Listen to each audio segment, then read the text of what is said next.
ನಾವು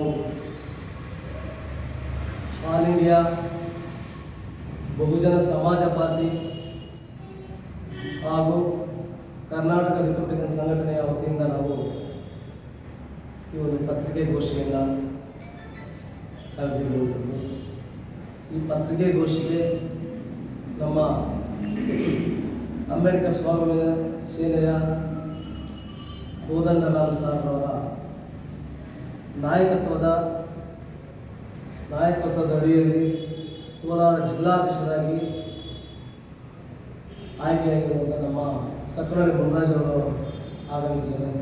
ಕರ್ನಾಟಕ ರಿಪಬ್ಲಿಕನ್ ಸಂಘಟನೆ ಹಾಗೂ ಆಲ್ ಇಂಡಿಯಾ ಬಹುಜನ ಸಮಾಜ ಪಾರ್ಟಿಯ ನಮ್ಮ ಚಿಂಟು ಅರ್ಜಿ ರಾಜ್ಯ ಕಾರ್ಯಕಾರಿಣಿ ಅಧ್ಯಕ್ಷರು ಹಾಗೂ ಕರ್ನಾಟಕ ರಿಪಬ್ಲಿಕನ್ ಸಂಘಟನೆ ಜಿಲ್ಲಾ ಪ್ರಧಾನ ಕಾರ್ಯದರ್ಶಿಗಳು ನಮ್ಮ ಪಿ ನಾರಾಯಣ ಸ್ವಾಮಿ ಆಗಮಿಸಿದ್ದಾರೆ. ನಮ್ಮ ಕರ್ನಾಟಕ ರಿಪಬ್ಲಿಕನ್ ಸಂಘಟನೆಯ ರಾಜ್ಯ ಸಂಘಟನಾ ಕಾರ್ಯದರ್ಶಿಗಳು ಹಾಗೂ ಬಹುಜನ ಸಮಾಜ ಪಾರ್ಟಿಯ ಮುಂದಿನ ದಿನಮಾನಗಳಲ್ಲಿ ಜಿಲ್ಲಾಧ್ಯಕ್ಷರು ಮತ್ತು ರಾಜ್ಯ ಸಮಿತಿ ಸದಸ್ಯರಾಗಿ ಆಯ್ಕೆಗೊಂಡ ನಮ್ಮ ಕೃಷ್ಣಮಠ ನಾವು ಈಗಾಗಲೇ ಪತ್ರಿಕಾಗೋಷ್ಠಿಯನ್ನು ಮಾಡಿದ ನಂತರ ನಾವು ಯಾವ ರೀತಿ ಹೋರಾಟಗಳನ್ನು ಮಾಡಬೇಕು, ಹೋರಾಟದ ಒಂದು ಆ ಹಿನ್ನೆಲೆ ಏನು, ಮುಂದಿನ ಹೋರಾಟವನ್ನು ಮಾಡುವಂಥ ಅನಿವಾರ್ಯತೆ ಏನು ಎನ್ನುವಂಥದ್ದನ್ನು ನಾವು ಈ ದಿನ ನಾವು ಮಾಧ್ಯಮದ ಮೂಲಕ ನಾವು ಪ್ರಸ್ತುತಪಡಿಸ್ತಾ ಇದ್ದೇವೆ. ಏನಂತಂದರೆ ಕೋಲಾರ ಜಿಲ್ಲೆಯ ಕೋಲಾರ ತಾಲೂಕಿನ ಹೊನ್ನೇನಹಳ್ಳಿ ಗ್ರಾಮ ಪಂಚಾಯಿತಿಯಲ್ಲಿ ನಡೆದಂಥ ರಾಜಕಾರಣಿಗಳು ಒತ್ತುವರಿ ಅನಧಿಕೃತವಾಗಿ ನಿರ್ಮಾಣ ಮಾಡಿರತಕ್ಕಂಥ ಸುಮಾರು ಬಡಾವಣೆಗಳು ಹಾಗೂ ಕೆರೆಯ ಒತ್ತುವರಿಗಳಲ್ಲಿ ರಾಜಾರೋಷವಾಗಿ ಈ ದಿನ ಬಡಾವಣೆಗಳನ್ನು ನಿರ್ಮಾಣ ಮಾಡ್ತಾರೆ. ಅಂಥದ್ರ ವಿರುದ್ಧ ಮತ್ತು 15 ಹಣಕಾಸಿನಲ್ಲಿರತಕ್ಕಂಥ ಅನುದಾನಗಳ ಕಬಳಿಕೆ ಈ ಸುಮಾರು ಅನೇಕ ರೀತಿಯ ಹಗರಣಗಳನ್ನು ನಾವು ಡಾಕ್ಯುಮೆಂಟ್ಸ್ ಅಂದರೆ ದಾಖಲಾತಿಗಳನ್ನು ಆಧರಿಸಿ ದಾಖಲಾತಿಗಳಲ್ಲಿ ಹಗರಣಗಳೆಂದು ತಿಳಿದ ಮೇಲೆ ಹಗರಣಗಳೆಂದು ನಕಲಿ ದಾಖಲೆಗಳೆಂದು ನಮಗೆ ಗೋಚರಿಸಿದ ಕಾರಣದಿಂದಾಗಿ ನಾವು ಅವರ ವಿರುದ್ಧವಾಗಿ ನಾವು ಹೋರಾಟಗಳನ್ನು ಮಾಡಿದ್ದೀವಿ. ಅದು ಮಾತ್ರವಲ್ಲದೆ ಹೊನ್ನೇನಹಳ್ಳಿ ಗ್ರಾಮ ಪಂಚಾಯತಿನಲ್ಲಿ ಎಷ್ಟು ಹಗರಣ ಮಾಡಿದರೋ ಹರೀಶ್, ಪಂಚಾಯತಿ ಅಭಿವೃದ್ಧಿ ಅಧಿಕಾರಿ ಹರೀಶ್ ಅವರು ಏನು ದಿಮಾಕಲಿಟ್ಟದ ನಾನು ಒಬ್ಬ ರಾಜಕಾರಣಿಯ ವಂಶದಲ್ಲಿ ನಾನು ಹುಟ್ಟಿದವನು ಎನ್ನುವಂಥ ರೀತಿಯಲ್ಲಿ ಇವತ್ತು ದಿವಸ ದಿಮಾಕಾಗಿ ನಡೀತಾ ಇದ್ದಾರೆ. ಇದುವರೆಗೂ ನಾವು ಸುಮಾರು 4-5 ತಿಂಗಳುಗಳಿಂದ ಈ ಹೋರಾಟವನ್ನು ಮಾಡ್ತಾ ಇದ್ದೀವಿ. ಹರೀಶ್ ಅವರ ವಿರುದ್ಧ ಹೊನ್ನೇನಹಳ್ಳಿ ಗ್ರಾಮ ಪಂಚಾಯತ್ ದಾಖಲೆಗಳಿದೆ. ಈಗಾಗಲೇ ಲೋಕಾಯುಕ್ತ ಕೊಟ್ಟಿದ್ದೀವಿ, ಜಿಲ್ಲಾ ಪಂಚಾಯತ್ ಕಚೇರಿ ಮುಂದೆ ಹೋರಾಟಗಳು ಮಾಡಿದ್ದೀವಿ, ತಾಲೂಕು ಪಂಚಾಯತ್ ಕಚೇರಿ ಮುಂದೆ ಹೋರಾಟಗಳು ಮಾಡಿದ್ದೀವಿ.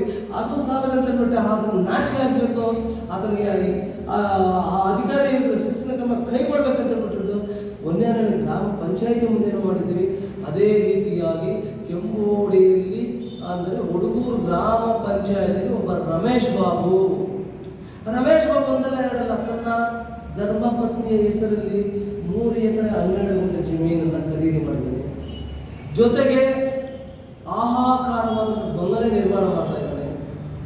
ಈ Murugan idli centre, petrol bunk, convention halls, bricks factory, ಇಟ್ಟಿಗೆ ಕಾರ್ಖಾನೆ ಇವೆಲ್ಲ ತಯಾರು ಮಾಡಿದ್ದಕ್ಕೆ ಆತನು ಯಾವುದೇ ರೀತಿಯಾದ ಜಿಲ್ಲಾಧಿಕಾರಿಗಳ ಅನುಮೋದನೆ ಇಲ್ಲದೆ ಜಿಲ್ಲಾಧಿಕಾರಿಗಳ ಯಾವುದೇ ರೀತಿಯಾದಂಥ ವಿತೌಟ್ ಕನ್ವರ್ಷನ್ಸ್ ಅನ್ನು ಕನ್ವರ್ಷನ್ ಆಗದೇ ಇರತಕ್ಕಂಥದ್ರಲ್ಲೆಲ್ಲ ಸರ್ವೆ ನಮ್ಮ ಜಮೀನುಗಳಿಗೆ ಒಬ್ಬ ಇಸ್ಲಾಮಿಕ್ ಮತ ಧರ್ಮದವರಿಗೆ ಮಾಡಿರ್ತಕ್ಕಂಥ ಮಾಯವಿನ ತೋಪಿಗೆ ಇವತ್ತು ದಿವಸ ಅವರು ಲೇಔಟ್ ಮಾಡೋದಕ್ಕೆ ಪರವಾನಗಿಗಳನ್ನು ಕೊಟ್ಟಿದ್ದಾರೆ. ಈ ಕಾರ್ಯಗಳು ಮಾಡ್ತಾ ಇದ್ದಾರೆ.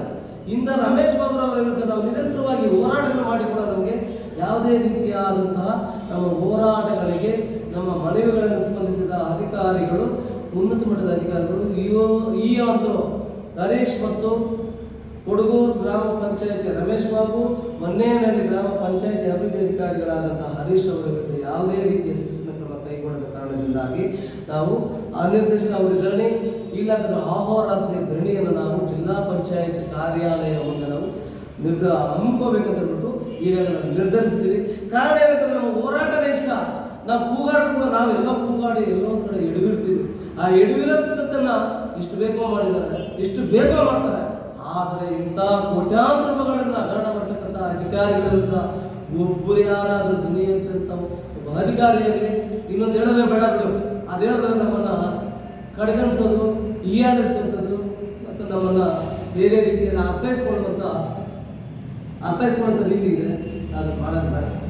ಯಾಕಂದರೆ ಇಂಥ ಒಂದು ಸಂದರ್ಭದಲ್ಲಿ ನಾವು ಮುಂದಿನ ದಿನಮಾನಗಳಲ್ಲಿ ಅಂದರೆ ಕೆಲವೇ ದಿನಗಳಲ್ಲಿ ಜಿಲ್ಲಾ ಪಂಚಾಯತ್ ಕಾರ್ಯಾಲಯದ ಮುಂದೆ ರಮೇಶ್ ಬಾಬು ಹುಡುಗೂರು ಗ್ರಾಮ ಪಂಚಾಯಿತಿಯಲ್ಲಿ ಸುಮಾರು ಕೋಟ್ಯಾಂತರ ರೂಪಾಯಿಗಳನ್ನು ವಂಚನೆ ಮಾಡಿರ್ತಕ್ಕಂಥ ವಂಚಕ ರಮೇಶ್ ಬಾಬು ಪಂಚಾಯಿತಿ ಅಭಿವೃದ್ಧಿ ಅಧಿಕಾರಿ ಮತ್ತು ಅದೇ ರೀತಿಯಾಗಿ ಮನ್ನೇನಹಳ್ಳಿ ಗ್ರಾಮ ಪಂಚಾಯಿತಿಯಲ್ಲಿ ಕಾರ್ಯನಿರ್ವಹಿಸುತ್ತಿರುವಂತಹ ಒಬ್ಬ ಪಂಚಾಯಿತಿ ಅಭಿವೃದ್ಧಿ ಅಧಿಕಾರಿ ಹರೀಶ್ ಇದುವರೆಗೂ ಅವರಿಂದ ಯಾವುದೇ ಶಿಸ್ತಿನ ಕ್ರಮ ಕೈಗೊಂಡಿಲ್ಲ. ಏನು ಕಾರಣ ಗೊತ್ತಿಲ್ಲ. ಅವರು ಎಷ್ಟು ಹಗರಣಗಳು ಮಾಡಿದ್ದಾರೆ. ಸೂನೂರು ಗ್ರಾಮ ಪಂಚಾಯಿತಿಯಲ್ಲಿ ಕಾರ್ಯನಿರ್ವಹಿಸಿದ ಸಂದರ್ಭದಲ್ಲಿ ಸರ್ವೆ ನಂಬರ್ ಜಮೀನುಗಳನ್ನ ಕಲ್ಪಿಸ್ಬಿಟ್ಟಿದ್ದಾರೆ. ಸರ್ವೆ ನಂಬರ್ ಜಮೀನುಗಳಿಗೆಲ್ಲ ಖಾತೆ ಮಾಡ್ಕೊಂಡಿದ್ದಾರೆ ಹರೀಶ್ ಅವರು. ರಮೇಶ್ ಬಾಬು ಈಗಲೂ ಕರೀತಾ ಇದ್ದಾರೆ. Idli Murugan centre, petrol bunk, without conversions, ಭೂ ಪರಿವರ್ತನೆ ಆಗಿರಲ್ಲ. ಭೂ ಪರಿವರ್ತನೆ ಆಗದೆ ಇರ್ತಕ್ಕಂಥ ಸರ್ವೆ ನಂಬರ್ ಜಮೀನುಗಳಿಗೆಲ್ಲ ಈ ಕತೆ ಮಾಡ್ಕೊಡ್ತಾ ಇದ್ದಾರೆ ಈ ರಮೇಶ್ ಬಾಬು. ಇಂಥ ಅಧಿಕಾರಿಗಳ ವಿರುದ್ಧ ನಾವು ಅಹೋರಾತ್ರ ಧರಣಿಯಾಗಲಿ ಅಥವಾ ಅನಿರ್ದಿಷ್ಟಾವಧಿ ಧರಣಿಯಾಗಲಿ ನಾವು ಮಾಡ್ತೀವಿ ಅಂತ ಹೇಳ್ಬಿಟ್ಟು ಈ ಮೂಲಕ ನಾವು ಮಾಧ್ಯಮಗಳ ಮೂಲಕ ನಾವು ಪ್ರಸ್ತುತಪಡಿಸ್ತಾ ಇದ್ದೀವಿ. ಜೈ ಹಿಂದ್, ಜೈ ಭೀಮ್, ಜೈ KRS, ಜೈ BS. ನಿರ್ಮಯ್ ಮೀಡಿಯಾ ಚಾನೆಲ್ ವೀಕ್ಷಿಸಿ, ಸಬ್ಸ್ಕ್ರೈಬ್ ಮಾಡಿ, ಲೈಕ್ ಮಾಡಿ, ಶೇರ್ ಮಾಡಿ.